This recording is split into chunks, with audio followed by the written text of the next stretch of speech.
Olá, tudo bem? Eu sou o professor Alberto Veras e nesta aula de hoje vamos falar sobre o codicilo e o legado. Vamos começar com o codicilo. O que seria um instituto de nome tão diferente?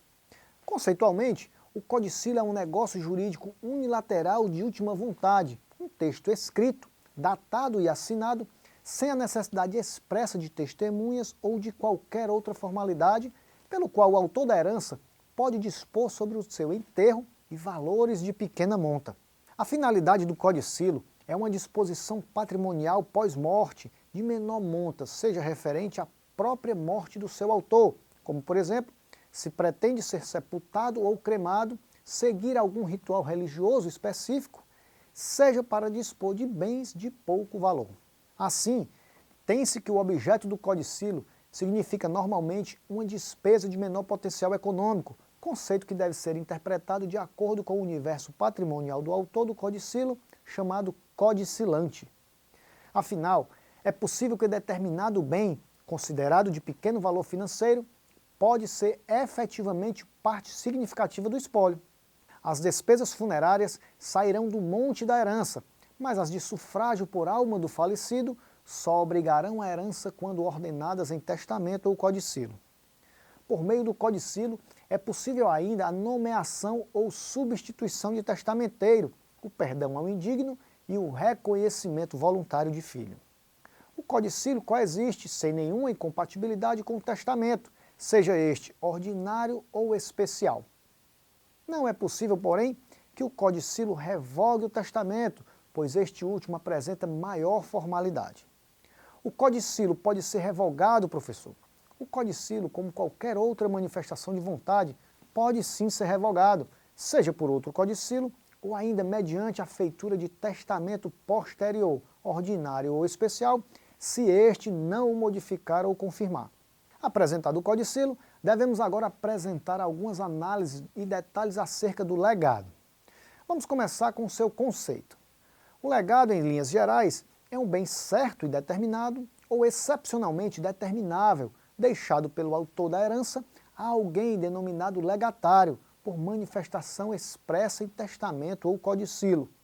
Assim, o legado constitui uma disposição específica sucessória, realizada a título singular, envolvendo uma sucessão causa-mortes, que produzirá efeitos apenas com o falecimento do testador. Isso significa que o legado não pode incluir a herança inteira, professor? Atenção! Embora o legado seja uma liberalidade mortis causa a título singular, isso não impede que toda a herança seja objeto de legados, desde que todos os bens tenham sido individualmente designados e não haja a necessária observância da legítima. São sujeitos indispensáveis do legado o autor da herança, que é o legante, e o beneficiário do legado, o legatário, podendo haver outros. Observadas as regras de vocação hereditária, qualquer pessoa pode ser beneficiária de legados. Em regra, poderá ser objeto do legado qualquer bem passível de individualização e que integre a esfera de titularidade jurídico-patrimonial do autor da herança. Excepcionalmente, admite-se o legado de coisa incerta, alheia ou cuja titularidade é parcial. Vale registrar que também pode haver legado de direitos pessoais ou reais, como direitos de crédito ou usufruto, incluindo-se até mesmo prestações de fazer, como a de prestar alimentos. E quanto à interpretação? O legado, como qualquer disposição testamentária, deve ser interpretado restritivamente. A lei também admite o sublegado, tratado pelo artigo 1913 do Código Civil. Em relação aos efeitos do legado, o primeiro deles é que, desde a abertura da sucessão, pertence ao legatário a coisa certa, existente no acervo, a menos que o legado esteja sob condição suspensiva, como legado a termo. O segundo efeito é que o legado de coisa certa, existente na herança, transfere também ao legatário os frutos que produzir, desde a morte do testador, exceto se depende de condição suspensiva ou de termo inicial. Há ainda efeitos específicos relativos ao legado de renda vitalícia ou pensão periódica, de quantidades certas em prestações periódicas, o legado de coisa genérica, o legado alternativo e o legado com encargo.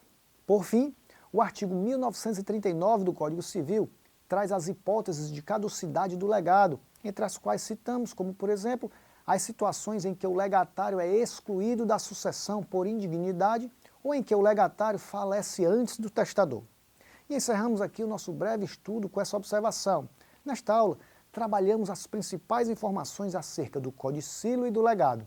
Em seu material você encontra maiores detalhes sobre os temas aqui apresentados. Mantenha o foco nos seus estudos e qualquer vitória começa com um sonho, um incentivo e é alcançada com muita determinação. Bons estudos e até breve!